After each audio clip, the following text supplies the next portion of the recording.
He saw a hoodie. He saw a face. He saw a man standing at a bank counter who he had already decided, before a single word was spoken, did not belong there. What Officer Darren Kowalski did not see was the 31 years of service packed into the quiet stillness of the man he was about to humiliate. He did not see the 3 combat deployments, the classified operations, the Silver Star, or the 2 decades of command over men whose lives depended on his judgment. He did not see the manila envelope on the counter or what was inside it. He saw what he wanted to see. He was about to learn the cost of that. The Midwest Federal Bank branch on Clement Avenue in Columbus, Ohio, did not look like a place where careers ended. It looked like every bank branch in every mid-sized American city. Polished floors, recessed lighting, a rope queue with no one in it at 9:40 in the morning, the low ambient sound of keyboards and the ventilation system, and the particular institutional quiet of a place where money changes hands and people do not raise their voices. There were 4 teller windows. 2 were staffed. A manager's office was visible through a glass partition at the back, where Patricia Holt was reviewing the month's figures on her computer screen with the concentration of someone who will notice an error in the 3rd decimal place. A security camera blinked its slow red eye from each corner of the ceiling. They had been upgraded 6 months prior, and the new system recorded in high definition from 4 distinct angles and stored footage on a cloud server that no one in the building could access or delete unilaterally. This detail would matter. Marcus Tatum stood at the second window from the left. He was 54 years old. He wore dark trousers, a plain gray pullover, running shoes that had seen better days but were clean. He held a manila envelope under one arm, the kind of envelope that closets and filing cabinets produce when you need to bring something official somewhere. He had placed a folded check and a deposit slip on the counter. And the teller, a young woman named Cynthia Reeves, who had been at this branch 8 months and who had a quick, professional warmth that she applied equally to everyone without effort or calculation, was processing the transaction with the focused efficiency of someone who takes ordinary work seriously. Marcus was watching the street through the glass doors. Not out of anxiety. He watched streets the way people watch streets when 31 years of training have rewired the part of the brain that assesses open space and movement and the way things approach and from which direction. It was not something he chose to do. It was something his nervous system did on his behalf. The same way it managed his breathing and his heart rate and the low-frequency readiness that never fully went off even on the most ordinary mornings of the most ordinary years. He was thinking about lunch. He was thinking about whether his sister would still be at the house when he got back, because she'd said she was leaving at noon and the drive to her place was 4 hours and they still had a conversation to finish. The kind of conversation that had been waiting for months and that he kept approaching from the wrong angle, and he thought he might have figured out the right angle last night around 11. And he wanted to try it before she left. He was not thinking about the police cruiser that had slowed outside, but he noticed it. He noticed it the way he noticed everything. Automatically, cataloged, assessed, filed under not a threat. Continued a city police unit, not moving with urgency, no lights, the kind of slow that is either aimless or deliberate. He made a note of it and returned his attention to Cynthia's transaction. He was wrong about the continue part. The doors pushed open. 2 officers came in side by side. Officer Darren Kowalski was in front, broad through the shoulders, mid-30s. The kind of face that had defaulted to skepticism so long it had become his resting expression, even on days when nothing was wrong. He had 8 years on the Columbus City Force, a satisfactory file that contained a pattern anyone reading carefully would have noticed, but that no one had read carefully enough to flag.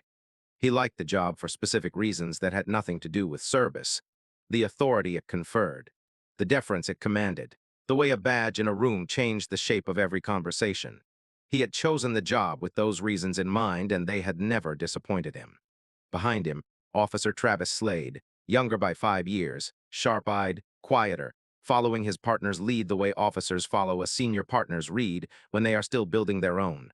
He had been riding with Kowalski for 7 months. He had, in those 7 months, developed a practiced ability to not look at certain things directly. It was not something he was proud of. It was something he had not yet found the internal architecture to change. Cynthia looked up from her keyboard. The other teller, 3 windows down, paused her count. Kowalski's eyes went to Marcus. They stayed there. He did not look at the other customers. There was a white woman with a stroller near the ATM. There was an older man in a Cardinals cap at the first teller window. a postal service retiree named George Hewitt, who was depositing his monthly pension check as he did every month and who was paying close attention to the change in the room's atmosphere.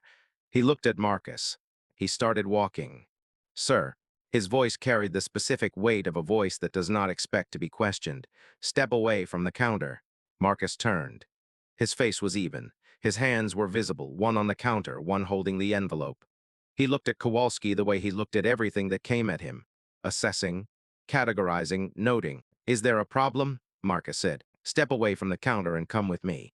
I'm in the middle of a transaction." "The transaction's done." Kowalski stopped 2 feet from him. "Come with me." Marcus looked at him. He took in the posture, the shoulders, the jaw, the way the right hand rested near the belt. He had assessed a great many men in a great many situations, and he understood, with the complete clarity that experience provides, exactly what kind of situation this was. He understood it the way you understand something you have encountered before. Not as a surprise, but as a recognition. "Here it is again. Same shape, different face. On what basis?" Marcus said.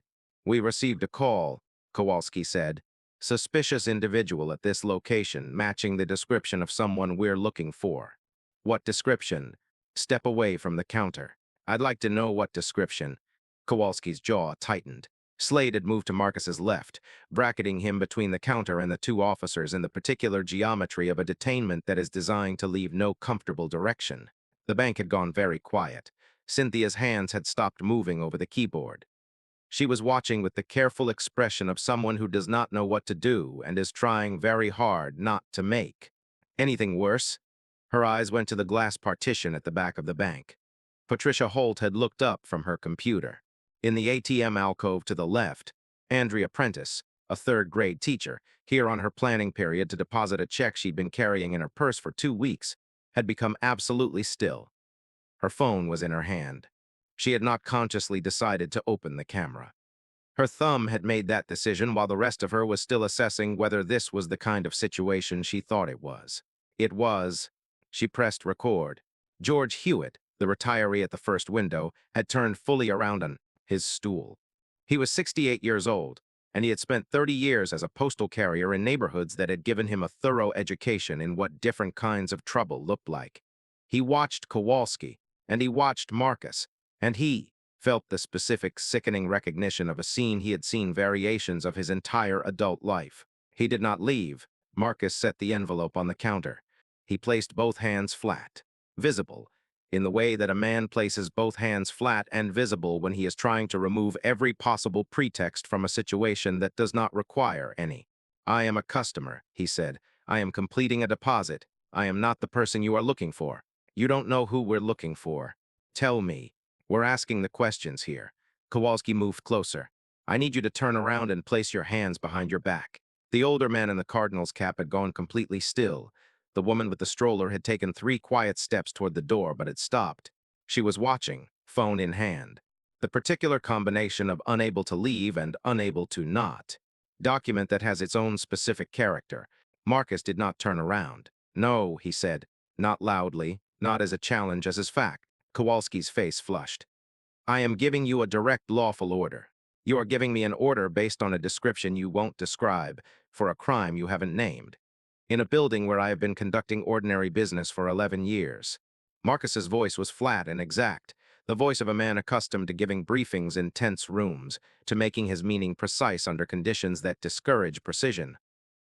"If you have probable cause to detain me, state it. Otherwise, I'm going to finish my transaction and leave. You're obstructing." "I'm standing at a bank counter." Marcus looked at him directly. "With my hands on the counter where you can see them, I have not moved toward you. I have not raised my voice. I have not touched you. I have not done anything except ask you to explain yourself." Kowalski stepped closer, close enough that a man without Marcus's discipline would have stepped back. Marcus didn't move.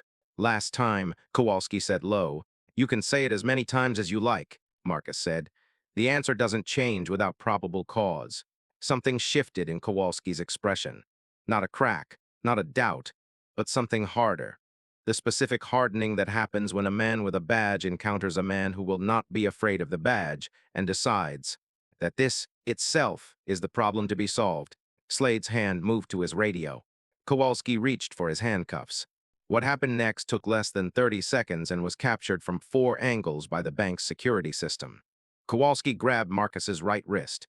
Marcus did not resist, did not pull away, did not turn, did not give Kowalski a single thing he could use.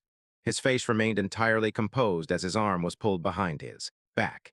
As the cuffs clicked into place, as he was turned from the counter and pushed toward the bank's glass doors with a force that served no procedural purpose and existed entirely as a demonstration of something Kowalski needed to demonstrate. In that moment, in that room and in front of those people, Cynthia made a small sound. Not a word, just the involuntary vocalization of a person watching something wrong happen and being unable to stop it. George Hewitt gripped the edge of the teller counter. Andrea Prentice, in the ATM alcove, held her phone very steady. The manila envelope fell from the counter. It landed face up on the bank floor. The return address, visible on the outside of the envelope, printed in government standard type, read, Office of the Secretary of Defense, Pentagon, Washington, D.C. Cynthia, the teller, looked at it. She looked at Marcus being marched toward the door. She looked at the envelope again. The name in the addressee line was Marcus Tatum. She had processed deposits for Marcus Tatum for 8 of her 8 months at this branch, because he had been coming here long before she arrived, and she knew his name the way tellers know the names of regular customers automatically without effort, and she knew the return address. Everyone knew that return address. She looked through the glass partition at Patricia Holt's office. Patricia Holt was already standing. Marcus Tatum, retired colonel, United States Army, former commander of the 3rd Special Forces Group, walked through the doors of his bank with his hands cuffed behind his back on a Tuesday morning in October. His face was still. His eyes were not afraid. He knew what the envelope said. He knew what was in his wallet. He knew what the security cameras had recorded and what the tellers had witnessed and what Kowalski had just done in front of every single person in that building. He was not worried about the outcome. He was waiting for the institution to catch up with what had just happened. He had learned, over 31 years, that institutions move at their own pace. But they do move. The squad car sat in the bank parking lot with Marcus in the back seat. Kowalski stood outside the driver's door, writing in his notebook. Slade leaned against the hood, arms crossed, watching the entrance to the bank with the studied, the composure of a man who had not yet realized he should be somewhere else. Inside, the bank was moving. The manager's name was Patricia Holt. She had been managing this branch for 6 years, and in 6 years, she had developed a calibrated sense for the difference between a problem and a situation, which was that a problem could be managed while a situation could not. She crossed the lobby floor and picked up the manila envelope herself. She turned it over. She read the address. She read it again. She read the name in the addressee line. She knew the name. She had approved loan paperwork for the name. She had spoken to the name on the phone twice about an account question and found him, both times straightforwardly polite. She had processed transactions for the name for 11 years. She stood in the middle of the bank lobby holding the envelope and looked at the 2 officers through the glass doors. Then she went to her office. She did not call the police. The police were already here. She did not call the bank's security office. She called the number on the letterhead. The call was answered on the second ring by a woman with the quick, authoritative manner of someone who fields important calls for a living. Office of the Secretary of Defense, how may I direct your call? Patricia Holt explained, in calm and precise terms, what she was looking at and what she had just watched happen. There was a pause. Hold, please. She held. What happened in the next 4 minutes? The chain of calls, the escalating clarity of who had just been put in a police vehicle for standing at a bank counter, moved with the efficiency of systems that have been built to move quickly when they need to. Patricia Holt was still on hold when the first call went to Fort Hays. Fort Hays, Columbus, Ohio. The post commander's name was Brigadier General Diane Reese. She was in a staff meeting when the call came through to her aide, who stepped to the doorway of the conference room and said 3 words, in the tone that stops meetings. Ma'am, you'll want this. Reese took the call in the hallway. She listened for 45 seconds. She asked one question, is he in the vehicle now? The answer was yes. She handed the phone back to her aide and looked at her post-JAG officer, Major Leonard Price, who had followed her into the hallway because 45 seconds of Reese's expression had communicated everything he needed to know. Ride with me, she said. It was not a long drive. In the back seat of the squad car, Marcus sat with the particular stillness of a man who has been in worse positions and knows it. His hands were behind his back.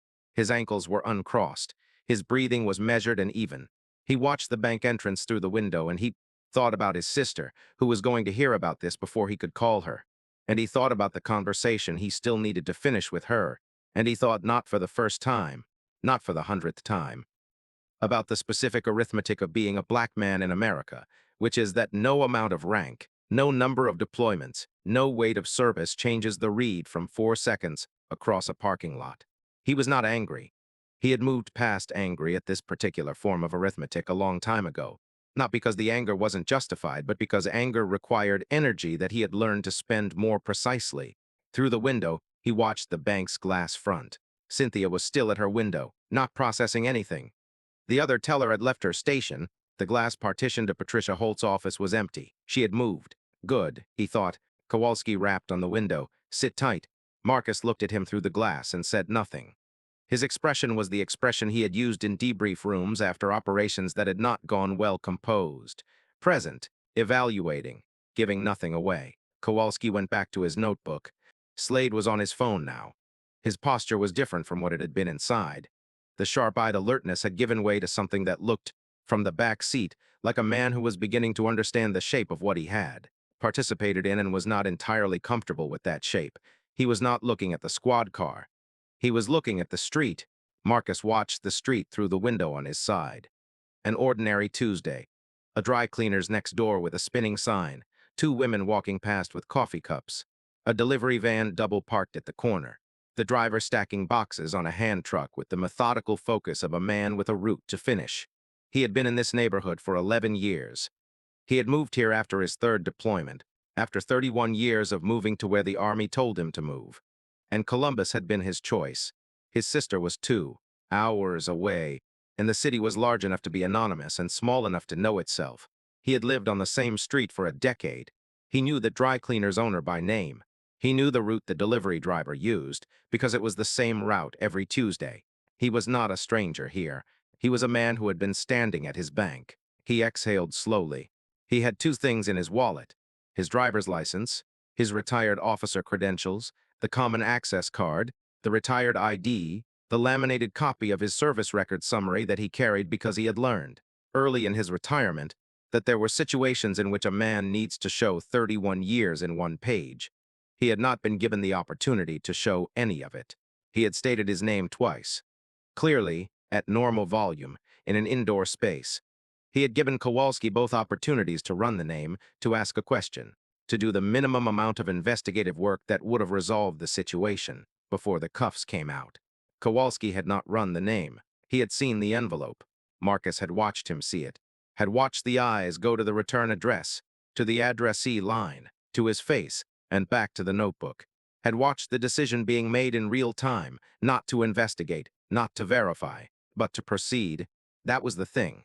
That was the specific thing that had settled into Marcus's chest with a weight that was heavier than the ordinary weight of being stopped or questioned or cuffed. Not that it had happened, that it had happened with full information, that Kowalski had seen the name and the Pentagon letterhead and had put the cuffs on anyway. Marcus breathed in, he breathed out. He looked at the bank entrance. Where was Holt going with the phone call? He had given it 8 minutes. The Pentagon number was a main line. It would route and reroute, land with an aide, get escalated. These things had a specific pace. He knew the pace. He had been part of the machinery that produced that pace. He waited. 8 minutes. Then the black government SUV turned into the parking lot. Then another one. Then a vehicle with Fort Hays plates. Kowalski looked up from his notebook. His pen stopped moving. The doors of the first SUV opened. 2 men in civilian clothes, the specific kind of civilian clothes that are not civilian, stepped out and moved toward the squad car without hurrying, which made it worse somehow, than not hurrying. The absolute absence of urgency in their movements. Urgency suggests uncertainty. What they projected was not urgency, but inevitability. From the Fort Hays vehicle, a woman in uniform stepped out, Brigadier General's star on her collar, Major beside her. They crossed the parking lot with the purposeful economy of people who have somewhere to be and have arrived. Slade stood up from the hood. Kowalski closed his notebook. Officers, the woman's voice was clear and level and carried without effort. I'm Brigadier General Diane Reese, Fort Hays Post Commander. I need you to open that vehicle. Kowalski looked at her rank insignia. He looked at the government plates. He looked at the men from the first SUV who had positioned themselves at comfortable, unhurried distances on either side of the squad car. "General," he said. His voice had changed slightly in register. The authority it had carried inside the bank was thinner now, like a signal losing its source. This individual was detained under suspicion of— "Open the vehicle," Reese said now. There was no room in her voice for the next part of Kowalski's sentence. He opened the vehicle. Marcus stepped out, unhurried, hands still cuffed behind him. He stood up to his full height in the October parking lot and looked at Reese. She looked at him. "Colonel," she said. "General." His voice was exactly as it had been inside the bank, even, direct, entirely unintimidated. "Are you injured?" "No, ma'am." She looked at Kowalski. "Remove the restraints." Kowalski hesitated for a fraction of a second that was long enough to be noticeable and short enough that he could later claim it wasn't intentional. Then he reached for his key. The cuffs came off. Marcus rolled his wrists once. He looked at Kowalski with the same level expression he had maintained through the entire encounter. Not contempt, not triumph, not even satisfaction. The expression of a man whose read of the situation had been accurate from the beginning and who had simply been waiting for the evidence to become visible to everyone else. "There are cameras in that building," Marcus said. "4 of them, and a teller who watched everything, and a teacher in the ATM alcove who was recording on her phone from the moment you bracketed me at the counter." Kowalski said nothing. "I told you my name," Marcus continued, "twice. I told you I was a customer at this bank. I told you I had documentation. You put me in handcuffs in front of every person in that lobby. I was acting on a call," Kowalski said. "Then I'd encourage you to pull that call," Marcus said. "Because I've been in that bank every month for 11 years, and I've never matched a description of anything except a man conducting his banking." Reese turned to Major Price. He already had his phone out. "Get me the watch, Commander," she said. The call Kowalski claimed to have received a suspicious individual report that had sent him into the Midwest Federal Bank branch on Clement Avenue was pulled from dispatch records within the hour. It existed. It was a call placed from a cell phone to the non-emergency line. Male. Caller. Brief. Describing, in terms that could generously be called vague and uncharitably be called deliberate, a suspicious individual at the bank. The description: black male, medium build, dark clothing. The watch commander, a 20-year sergeant named Felicia Odom, who had the kind of institutional memory that makes administrators nervous, pulled the cell phone number and ran it.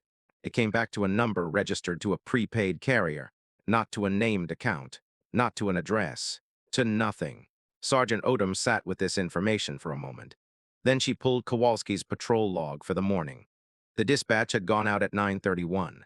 Kowalski's log showed he had been parked on Clement Avenue, 2 blocks from the bank, since 9:14, 17 minutes before the call. She looked at the log. She looked at the call record. She had been doing this job for 20 years, and she understood, with the clarity of someone who has seen a great many incident reports, what the arithmetic of those 2 data points meant. She picked up the phone, the second piece of information that emerged that afternoon, the one that changed the nature of the inquiry, from a misconduct review into something with a different name and a different set of consequences, came not from Sergeant Odom's log review, but from Major Price, who had done something simple while standing in the parking lot after the cuffs came off. He had picked up the envelope.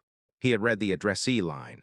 And then he had run the name through the Army personnel system, which is a routine step and which produced, in this case, a file that included, among other things, a current command roster. The 3rd Special Forces Group, active roster, Staff Sergeant inventory. Price had read down the list. He had stopped at one name. The name was Kowalski, not Darren Kowalski. A different Kowalski Travis. First name, same age range, same general region of Ohio. The brother Price had confirmed it through a 30-second records check. Travis Kowalski, Staff Sergeant, currently on active deployment. Currently serving in a unit that had, until 14 months ago, fallen under the command of Colonel Marcus Tatum. Price brought this information to Reese in her vehicle. She read it. She was quiet for a long moment. "He knew the name," she said. "It was not a question." "The envelope was face up on the counter," Price said. "The name is on the outside. The return address is on the outside. He saw it." "Yes, ma'am." Reese looked out the window at the bank, at the parking lot where Kowalski's cruiser was still sitting. Kowalski now standing outside it talking to an internal affairs officer who had arrived 20 minutes ago and who had the expression of someone who had been called away from something and was now understanding why. He saw the name, she said, and recognized it and proceeded anyway. Price said nothing. Pull his brother's file, Reese said. Full service record. Any contact, any communications, anything that puts Darren Kowalski in the same room as information about Colonel Tatum's command. Yes, ma'am. She turned back to the window. And get me the district attorney's office, she said, because this stopped being a misconduct case about 40 minutes ago. The formal inquiry opened the same afternoon. By the following morning, it had been joined by a federal civil rights investigation, referred through the district attorney's office to the Department of Justice on the basis of the dispatch call, the patrol log discrepancy, and the brother's service record. The referral language used the phrase coordinated racial harassment and cited Title 18 U.S.C. Section 242, the deprivation of rights under color of law, alongside a supplementary count related to filing a false report. The false report count came from Kowalski's incident write-up, which described Marcus Tatum as having been verbally combative, physically, resistant, and non-compliant, with multiple verbal commands. The bank's 4 security cameras, which had captured the incident from the moment Kowalski walked through the door to the moment Marcus was pushed through it, disagreed with this account in every particular. There was additionally the phone footage from Andrea Prentice, which she had uploaded to a secure server before the squad car left the parking lot, and which showed, in the steady, close-angle view of someone who has decided to document rather than flee, Kowalski's hand on Marcus's wrist, the lock applied, the walk to the door, and the force used at the threshold that was documented in the frame rate as unnecessary and documented in Kowalski's face as deliberate. Cynthia Reeves gave a voluntary statement that afternoon. She sat in a conference room with an investigator and described every detail of the transaction and the confrontation with the practiced precision of someone who noticed things for a living. She described the envelope on the counter. She described the moment it fell. She described the address. The older man in the Cardinals cap, George Hewitt, retired postal carrier, 68. 3 decades of watching this city, gave a voluntary statement. He was brief and specific. He had watched Kowalski enter the bank and look at Marcus and look at the other customers and then look back at Marcus, and he knew what he had watched. He had seen it before. He wanted it on record that he had seen it again. The woman with the stroller, Andrea Prentice, 3rd-grade teacher, Columbus City Schools, gave a voluntary statement and surrendered her phone footage to the investigators without prompting. She had 2 conditions: that the original file be preserved and that her students not be bothered. Both conditions were met. Slade's attorney reached out to the district attorney's office on the 3rd day. He was seeking a cooperation agreement. He had, it emerged in the negotiations that followed, a great deal to say. What Slade said, under oath, in a formal cooperation deposition, with immunity from the lesser charges in exchange for complete transparency on the greater ones, changed the shape of the case in 2 specific ways. The first was the dispatch call. The cell phone that had made it was traced, through records that a federal warrant produced, to a prepaid number that had been activated 2 weeks before the incident. The activation address was Kowalski's home zip code. The call was made from a location 2 blocks from the bank. Slade testified that on the morning of the incident, Kowalski had told him they were going to the bank on Clement because there had been a suspicious individual report, and that he, Slade, had not seen the call come over dispatch. He had assumed it was a separate channel. He had not questioned it. He had wanted to tell this to the investigators from the first day. He had not had the courage until the cooperation agreement made it safe. The second was the conversation 2 weeks prior. Slade described it in detail. They had been on patrol, late afternoon, the kind of slow patrol that generates conversation. Kowalski had been talking about his brother, his younger brother, Staff Sergeant deployed, whom he had not seen in 14 months. There was pride in how he talked about the brother, but something else too, a resentment that Slade had noted but not understood at the time. Kowalski had mentioned a name, a colonel. His brother had mentioned the colonel in letters, a commander he respected, someone whose record was extraordinary, someone who had shaped the unit. Kowalski's voice had changed when he said the name. Something in it had tightened. He had looked up the name that same day. He told Slade, found the address, found the bank on Clement Avenue. 2 weeks later, he made a call from a prepaid phone, and then he drove to Clement Avenue and parked and waited. Slade had not known what he was witnessing until he was in the middle of it. By the time he understood, the cuffs were already on. He had made a choice that day that he would spend the rest of his career accounting for. He had chosen to follow rather than intervene. The cooperation agreement was his first attempt, late and insufficient. To choose differently, he had asked his attorney in their first meeting whether cooperating would change anything for Marcus Tatum. His attorney had told him the case was solid regardless. Slade had cooperated anyway. Some things you do not because they are useful, but because they are necessary. Major Price brought the full deposition to General Reese that evening. She read it twice. He knew the name from the envelope, she said. He recognized it from the letters, Price confirmed. His brother wrote home about the colonel. The command, the mission, the leadership, apparently in favorable terms. And Kowalski resented it. Price was quiet for a moment. He saw a man his brother admired, he said carefully, who was black, who was a colonel, who had commanded his brother in ways he himself never could, and he put him in handcuffs, Reese said. She closed the deposition folder. Make sure the DOJ has all of this tonight. The preliminary hearing was held 6 weeks after the incident, in a federal courtroom that smelled of wood polish and institutional air and the specific particular cold of a room where no one sits except when proceedings require it. Kowalski arrived with his union attorney. He wore a dark suit that did not fit well. He had the look of a man who had been awake for a long time and who had spent that time looking for a version of events that would hold up and had not found one. He had been suspended without pay following the referral. He had been formally notified that his certification was under review. He had been informed by his union, in language that was careful and unambiguous, that the union's support did not extend to cases involving federal civil rights violations, compounded by falsified incident reports. His wife had not come with him. His brother had called once, from a secure line. In the first week after the story broke, the call had been brief. Staff Sergeant Kowalski had not raised his voice. He had asked one question and then said very little else and then ended the call. And Darren Kowalski had not heard from him again. At the defense table, Kowalski's attorney made the expected motions. The footage was characterized as incomplete. The patrol log discrepancy was attributed to a clerical error. The coincidence of the brothers' service record was framed as circumstantial, which, legally, it was at this stage. The prosecution did not need to lean heavily on the brother. They had 4 security cameras, a phone video, 4 civilian witnesses, and an incident report that contradicted all of them. The presiding officer reviewed the preliminary evidence and ruled on admissibility with a precision that left Kowalski's attorney with considerably less to work with than he'd arrived with. Slade's cooperation agreement was formalized the following week.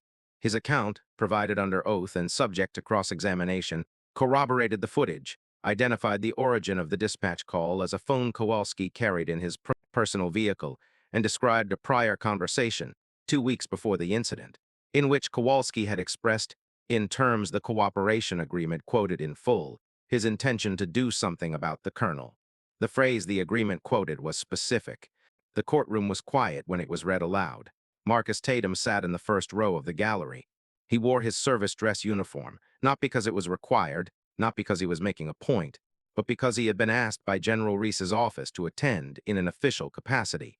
As part of the formal record, the ribbons on his chest were dense and specific. They told 31 years of service in the language that service uses when it wants to be precise. Above the others, the Silver Star caught the courtroom light. He listened to the cooperation agreement being read. He did not change expression. He had understood, from the moment he watched Kowalski's eyes move from the envelope's return address back to his face without changing, that this had not been a misread. He had understood that Kowalski had seen the name and made a choice. He had carried that understanding through the cuffs and the parking lot and the 6 weeks of proceedings, and he had never once said it aloud, because he did not need to. The record was saying it now. The formal sentencing hearing was held on a Thursday morning in late November, when Columbus had gone the particular gray that Ohio goes in November and the courthouse steps were wet with the morning's rain. The courtroom was full. General Reese was in the gallery, Major Price beside her, 3 other officers from Fort Hays, attendance voluntary, in civilian dress there because they wanted to be, because Marcus Tatum had commanded units that included people they knew and respected, and because showing up to watch an institution finish what it started is a form of service too. Cynthia Reeves was there. She had requested the afternoon off to attend, and her request had been approved without question. Andrea Prentice was there, the teacher, who had pressed record and held steady and surrendered her phone without being asked. George Hewitt was there, in his Cardinals cap, because he had been there at the beginning and he was the kind of man who finishes what he starts. Kowalski stood. The judge, the Honorable Catherine Park, whose reputation for exactness in civil rights sentencing was known to every attorney in the district, looked down at him without particular expression. She had reviewed the full case file over 3 days, and she had read it the way judges read files when the facts are clear and the only remaining question is proportionality. Mr. Kowalski, she said, the court has reviewed the complete record of this case. The footage, the log, the cooperation testimony, the prior pattern documentation, which includes 2 earlier complaints lodged against you in the past 4 years, both of which were dismissed at the departmental level without finding. Dismissed at the departmental level, not because they lacked merit, because the system that processed them was the same system that employed you. She set down the document she was holding. What you did in that bank was not a mistake. A mistake is acting on incomplete information in good faith. You had the name in front of you. You had the return address. You had 8 years on the force and 2 weeks of deliberate preparation. You did not act in the fog of a confused situation. You acted in the clarity of a plan. She looked at him. You used a badge and a prepaid phone and a set of handcuffs to humiliate a man in front of his community because he had authority you resented and a record you could not match and a history you could not touch. And you thought the uniform made you untouchable. She opened the sentencing document. The uniform does not make anyone untouchable. The uniform makes everyone accountable. That is what the uniform means. On the count of deprivation of rights under color of law, the sentence was 60 months federal.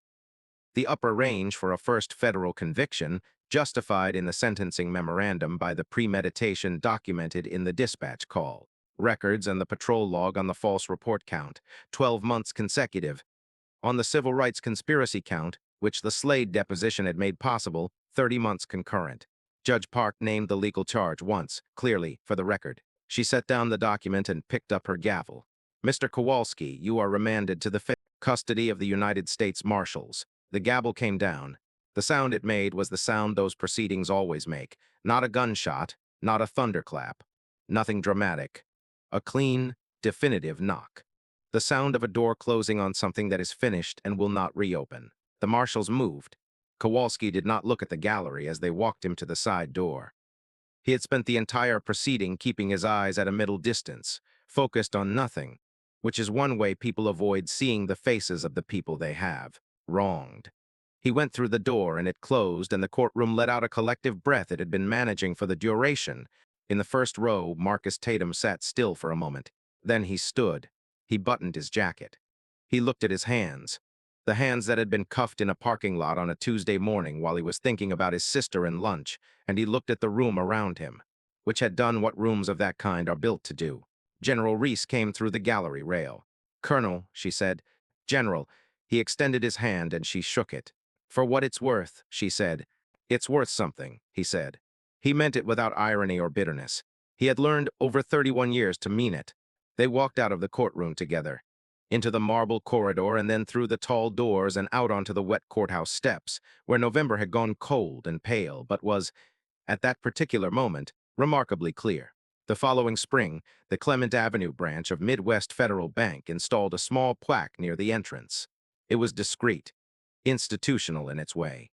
A short text on brushed metal noting that the bank had adopted a new set of community engagement protocols in partnership with the Columbus Civil Rights Commission, in recognition of the events of October, and in acknowledgement of the obligation that public-facing institutions have to the people they serve.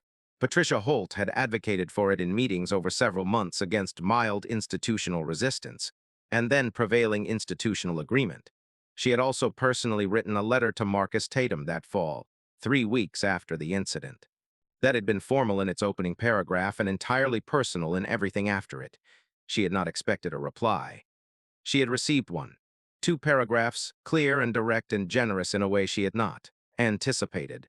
She had read it twice and kept it in her desk drawer. On the morning the plaque was installed, she was at her desk when the door opened. Marcus came in the way he always came in. Dark trousers, plain top. The manila envelope under his arm replaced now by a bank folder. Because the Pentagon correspondence had long since been delivered and the consulting work had moved into its second phase, he got in line at the second window from the left. Cynthia was on shift. She had been offered a position at the main branch after the case concluded, a lateral move with a modest promotion attached. She had turned it down. She liked this branch. She knew the customers. She had been here 8 months when everything happened, and she was going to be here long enough that it was a chapter rather than the whole story. "Mr. Tatum," she said when he reached her. Her voice was warm in the ordinary professional way it always was. "Morning, Cynthia." She processed his transaction. He thanked her. He left. Outside, on Clement Avenue, October's bare trees had become May's full ones, and the morning light was coming through them at the angle that light comes through newly leafed trees. Filtered, soft, the kind of light that makes ordinary things look briefly like they mean something. Marcus walked to his car. He drove home. His sister was visiting again. She had come down for the weekend, and they had, finally, finished the conversation they had been circling for months, and it had gone the way. Those conversations go when both people are finally ready to have them. Not perfectly, but honestly, and that was enough. He had a meeting in the afternoon, a consulting session with the Defense Department. The work the envelope had been about, the work that continued the way work continues after the interruptions that come for men who have spent their lives in service. The country he had served for 31 years was still making calls. He was still answering them. He parked in his driveway and sat for a moment with the window down, the May air coming in. He was not thinking about the bank. He was not thinking about Kowalski or the parking lot or the cuffs or the courthouse. He was thinking about his sister, about lunch, about an ordinary afternoon. He got out of the car and went inside. Craig Kowalski spent 12 years as a courthouse security officer convincing himself that he understood power. Marcus Tatum spent 31 years in the United States Army, actually wielding it, earning it, proving it, carrying men through conditions that Kowalski's career had never required him to imagine. The difference between those two things, performed authority and earned authority, is exactly what the parking lot exposed. Kowalski had a badge, Marcus had a record. When the institution looked at both of them clearly, the result was not ambiguous. The bank footage showed 4 seconds. The personnel file showed 31 years. The cameras do not lie. If this story gave you something, the kind of satisfaction that comes from watching an institution finally see what it should have seen from the beginning, share it with someone who needs to hear it. Subscribe and stay close, because the next story is already waiting. Justice moves at its own pace, so do we.